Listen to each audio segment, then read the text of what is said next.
Salut, c'est Fabrice. Alors cette vidéo va vous intéresser si vous comptiez vous procurer un iPhone 7. Je me suis amusé ce matin à faire un tableau comparatif pour savoir ce qui était le plus intéressant entre la location ou l'achat. Et alors le résultat est assez bluffant et va à l'encontre de ce qu'on peut lire un peu partout sur internet. Alors c'est vrai que moi j'ai voulu me faire mon avis moi-même. Et si on va sur internet et qu'on lit tous les commentaires sur les offres de location, on voit tout et n'importe quoi.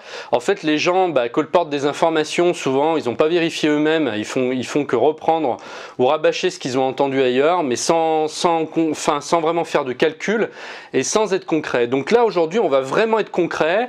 Moi j'ai carrément fait un tableau sous Excel pour comparer toutes les options, tous les prix, pour voir ce qui était le plus intéressant. Et à la fin de cette vidéo, eh bien, vous saurez quelle est l'offre la plus intéressante. Alors, moi, là, je suis parti sur une location chez Free parce que je connais tout simplement Free. Je l'ai déjà fait une fois pour l'iPhone 5S il y a plusieurs années en arrière. Donc, moi, je suis parti sur un iPhone 7 128 Go parce que Free ne propose pas le 256. Donc, c'est peut-être le seul point noir du tableau si vous voulez vraiment un 256. Mais si vous n'avez pas besoin d'autant de mémoire et que les 128 vous suffisent, et je pense que ça suffit vraiment pour la majorité des gens, parce que 128 il faut déjà les mettre, hein. Je veux dire, même si vous faites de la vidéo que ça prend de la place, moi j'ai un 6S 128 Go, on peut en mettre dessus, hein. Donc ça suffit peut-être largement pour tout ce que vous voulez faire. Donc voilà, donc je suis parti sur cet iPhone 7 là. Alors c'est le modèle normal, j'ai pas fait avec le 7 Plus. Donc après, évidemment là on parle que de l'iPhone, mais j'ai pas regardé les autres marques, mais je pense que c'est aussi valable pour les autres marques. Si ça fonctionne comme ça pour l'iPhone 7, il n'y a pas de raison que ça soit différent pour le Samsung ou n'importe quelle autre marque. Voilà, donc je pense que le principe reste le même. Alors ce que je vais faire, eh bien je vous propose de regarder mon tableau tout de suite, je le filme à l'écran et on va regarder tous les chiffres ensemble, vraiment. On va tout regarder point par point pour savoir s'il vaut mieux partir sur un achat ou sur une location. A tout de suite. Voilà mon tableau, vous voyez qu'il est relativement simple, il n'y a pas tant de chiffres que ça, mais par contre on a quand même toutes les données ici dont on a besoin. Donc on part sur un iPhone 7 128 Go. C'est très simple, si on l'achète chez Apple aujourd'hui, on l'a pour 879 €, c'est clair, c'est net. Vous payez vos 879 €, vous repartez avec, il vous appartient. Maintenant, si on va chez Free et qu'on prend une location, alors comment ça se passe? Vous vous engagez sur 24 mois. Ça veut dire que si jamais vous le perdez, vous le cassez, au bout de 6 mois par exemple que vous avez commencé votre location, eh bien vous devez aller quand même jusqu'à la fin de vos 24 mois, même si vous n'avez plus d'iPhone. Mais vous allez me dire, c'est exactement pareil si vous achetez votre iPhone chez Apple. Puisque si vous le prenez à 879 €, sans extension de garantie, sans Apple Care, etc., si vous le cassez, si vous le perdez, vous n'avez plus d'iPhone et vous aurez dépensé 879 €. Donc ici, on est à égalité. Simplement, c'est psychologique, parce qu'on a l'impression que l'iPhone ici ne nous appartient pas, ce qui est le cas, mais on va pouvoir changer ça, je vous expliquerai comment après. Si vous prenez la location chez Free, et que, alors c'est le plus intéressant, c'est d'avoir un forfait Free Mobile, parce qu'on va voir que forcément, vous allez avoir des avantages en plus que vous n'aurez pas si vous n'avez pas votre forfait chez Free.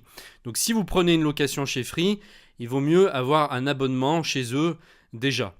Et on va voir ça ensuite. Donc là, vous allez payer à la commande 159 € pour recevoir votre iPhone chez vous au bout de quelques jours par Chronopost. Une fois ces 159 € payés, chaque mois, vous serez prélevé de 25 € par mois pendant 2 ans. Alors ce que je vais faire, je vais rajouter une colonne ici pour vous faire voir déjà où on en est. Ça, j'aurais pu le faire tout à l'heure, mais c'est pas grave, on va le faire tout de suite. À combien va vous revenir votre iPhone à la fin de ces 24 mois? On va le savoir exactement. Donc là, je vais faire une formule Excel. On va calculer les 159 €. Alors, plus ici 25 € multiplié par 24, ça nous donne quoi? Ça nous donne 759.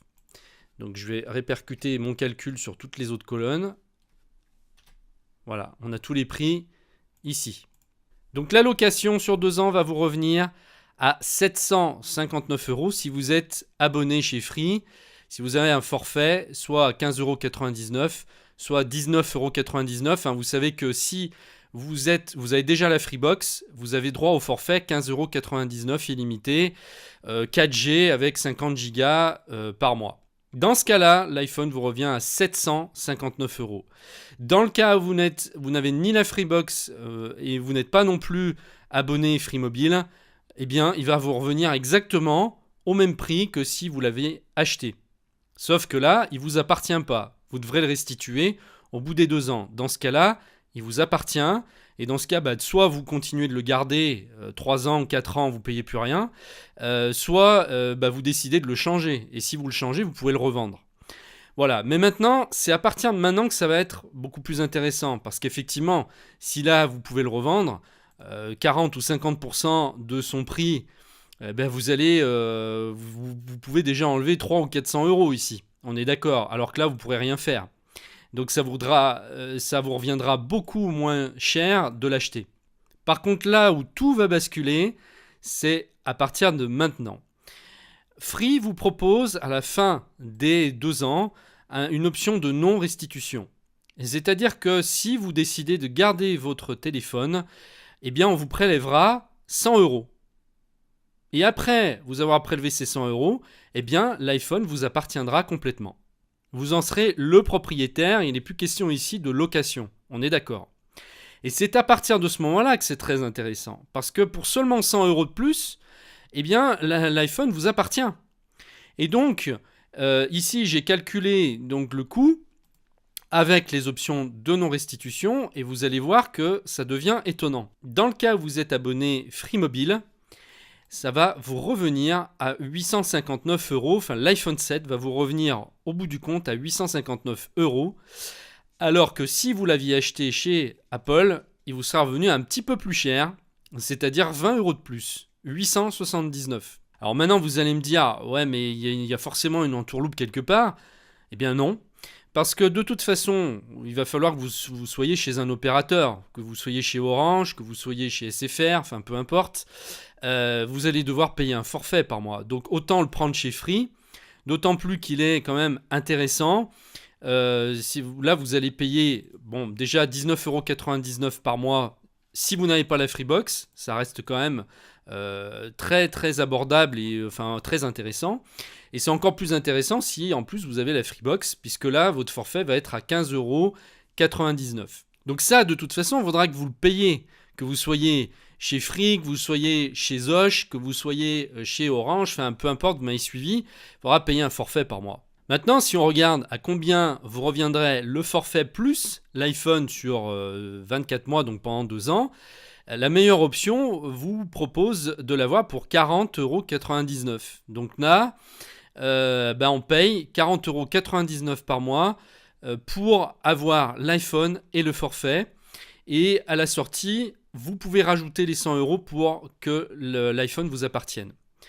Donc ensuite, si on se base au bout de 2 ans que vous voulez changer malgré tout d'iPhone, que vous voulez repartir sur un nouveau modèle, eh bien rien ne vous empêchera de le revendre, puisqu'il vous appartiendra avec l'option de non-restitution. Donc dans tous les cas, alors moi je suis reparti ici sur environ 40% du prix Apple, et je suis raisonnable, j'ai été voir, au bout de 2 ans, les iPhones perdent à peu près 50% de leur valeur. Donc là, je suis vraiment, 40%, vous voyez que je gonfle pas du tout. Je pars vraiment sur le fait que vous allez revendre à 40% du prix. Donc là, il n'y a rien de délirant. Là, vous allez récupérer 350 € à peu près. C'est vraiment ce que vous pouvez récupérer si vous revendez votre iPhone au bout de 2 ans. Dans le premier cas, si vous l'achetez, l'iPhone vous sera revenu à 529. Et si vous êtes abonné Free, vous avez pris en location, il vous reviendra un peu moins cher, à 509 €. Donc, vous voyez que c'est pas du tout ce qu'on pense finalement, et pas du tout ce qu'on a pu entendre. L'option la plus intéressante reste finalement la location chez Free. On ressort moins cher, même en gardant l'iPhone. Et si on regarde maintenant du côté des garanties, qu'est-ce qui se passe ? Eh bien, quand vous achetez chez Apple votre iPhone, vous avez une perte sèche directe de 879 euros. Voilà, vous payez, vous n'avez plus rien à payer, on est d'accord. Mais voilà, il faut sortir les 879 euros. Et vous n'avez qu'une garantie constructeur de 12 mois, d'un an. Donc si à partir du 13e mois, vous avez un problème avec votre iPhone, eh bien, vous devrez sortir de votre poche les frais de réparation. Alors ça peut être n'importe quoi, hein. On peut y avoir n'importe quelle panne sur un iPhone. Et vous savez qu'avec Apple, ça va très vite. Dès qu'il y a une panne, on sort 200, 300 euros pour se faire réparer son appareil. Bon, et donc vous serez totalement responsable après les 12 mois de garantie passée. S'il y a un problème, il faudra que vous sortiez vous-même l'argent de votre poche pour le réparer. Maintenant, si vous êtes en location chez Free, étant donné que c'est un contrat de location, eh bien, ils doivent faire en sorte que votre appareil fonctionne pendant 24 mois. À condition, bien sûr, que ce ne soit pas vous qui ayez fait une connerie, hein. C'est sûr que si vous le laissez tomber au fond de la mer pendant l'été, que vous le ramassez 10 minutes après, bon, il y aura peut-être des dommages. Ça, voilà, je ne vous garantis pas qu'il marchera encore. Si vous le faites tomber, bah, ça ne sera pas pris, et s'il arrive un accident, ça ne sera pas pris en charge. C'est uniquement si il y a voilà, une panne de l'iPhone qui vient de l'iPhone. Et par contre, tant que vous êtes en location, Free doit faire en sorte que votre téléphone fonctionne. Donc si jamais il y a un problème au bout du 15e mois, soit ils vous disent d'aller le réparer dans un Apple Store, ça sera pris en charge, soit ils vont vous en envoyer un neuf s'il n'y a pas moyen de le réparer, puisque c'est une location. Maintenant, si vous voulez être tranquille, ne pas avoir de problème, alors c'est toujours sous condition évidemment, il faut lire les clauses, hein. Vous avez l'Apple Care Plus qui est disponible si vous achetez l'iPhone dans un Apple Store. Vous rajoutez 149 euros pour avoir une garantie en cas de problème, si justement vous faites... Après, il faut lire les clauses, hein. Il y a des contrats qui sont pour la casse, il y a des contrats qui sont pour le vol, mais vous pouvez très bien aussi prendre une assurance, parce que maintenant, vous savez que même les compagnies d'assurance font ça, pour, je sais pas, quelque chose comme 10 euros par mois. Ils vous assurent tous vos appareils mobiles, par exemple. Et en cas de vol, en cas de casse, eh bien, ils vous le remplacent. Donc, vous pouvez trouver ça ailleurs que chez Apple si vous partez sur de la location. Rien ne vous empêche de prendre une assurance ici en plus, qui vous reviendra peut-être moins cher finalement que cette garantie que vous payez chez Apple. Donc, vous voyez ici que dans tous les cas, finalement, ce qui est le plus intéressant, eh bien, c'est cette offre-là. L'iPhone vous revient à 509 euros et c'est un petit peu comme si vous faisiez un crédit, mais un crédit qui vous revient moins cher. Alors on ne voit jamais ça, hein. D'habitude on voit des crédits à la limite qui peuvent ne rien coûter, mais un crédit qui revient moins cher, on voit rarement ça quand même. Donc là je vais le mettre dans une couleur différente pour qu'il ressorte bien. Voilà l'offre la plus intéressante, la gagnante. Et là on s'est basé sur des calculs concrets, pas sur des on-dit, en regardant exactement ce que dit le contrat de Free, il n'y a pas de surprise. Et là, on a tout intérêt à partir là-dessus, parce que en plus, 40 euros par mois, si vous n'avez pas les moyens de sortir actuellement 879 euros, enfin 40 avec le forfait inclus, hein, on est d'accord, je précise, parce que sinon ça vous reviendra à 25 euros. Si on part que sur l'iPhone, plutôt que de l'acheter 879, vous allez sortir 25 euros par mois. C'est vrai que c'est quand même intéressant quand on n'a pas les moyens de sortir 879 euros d'un coup. Donc voilà, eh bien écoutez, vous savez tout. Moi je vais réfléchir de mon côté parce qu'actuellement j'ai un iPhone 6S. Et je me suis dit que ça vaudrait peut-être le coup de le revendre, parce que bon, plus on attend, plus ça perd, hein. Et c'est vrai que quand on revend un iPhone, juste l'année d'après, 12 mois après par exemple, on en tire le maximum. Donc moi j'ai acheté cet iPhone 979 euros il y a un an, enfin un peu plus d'un an, et je pense que je peux largement en tirer 600 ou 700 euros, étant donné qu'il est dans un état impeccable, il est comme neuf. Et repartir à ce moment-là sur une location chez Free pour prendre un iPhone 7. Et puis ensuite, tous les 24 mois, repartir sur le nouveau modèle, parce que j'ai pas forcément besoin de racheter un iPhone 9 toutes les années, mais tous les 2 ans, ça peut être vraiment intéressant. Enfin, c'est le meilleur compromis à mon avis pour moi, hein, parce que vous restez sur un iPhone qui est récent, en même temps il est amorti, et c'est vrai que le changer toutes les années, il y a pas assez de changements, je trouve, moi d'un modèle à l'autre pour passer, pour le changer toutes les années. Donc dans le cas où vous ne comptez pas le changer toutes les années, eh bien, vous avez tout intérêt à partir là-dessus. Et moi, c'est ce que je vais certainement faire. Mais je referai une nouvelle vidéo pour vous dire un petit peu quelle a été ma décision. Et puis pour vous dire ce que je pense de tout ça, de faire un bilan de tout ça. J'espère que cette vidéo vous aura été utile. Alors, ce que je vais faire, je vais mettre le fichier Excel en dessous de la vidéo. Si vous voulez le télécharger pour vous approprier le comparatif, comme ça vous pouvez récupérer mon tableau et faire vos propres calculs après, si vous voulez en rajouter, modifier. Donc il suffit de cliquer sur le lien qui se trouve en dessous de la vidéo. Je vous remercie de m'avoir suivi et je vous dis à très bientôt pour une prochaine vidéo. Au revoir.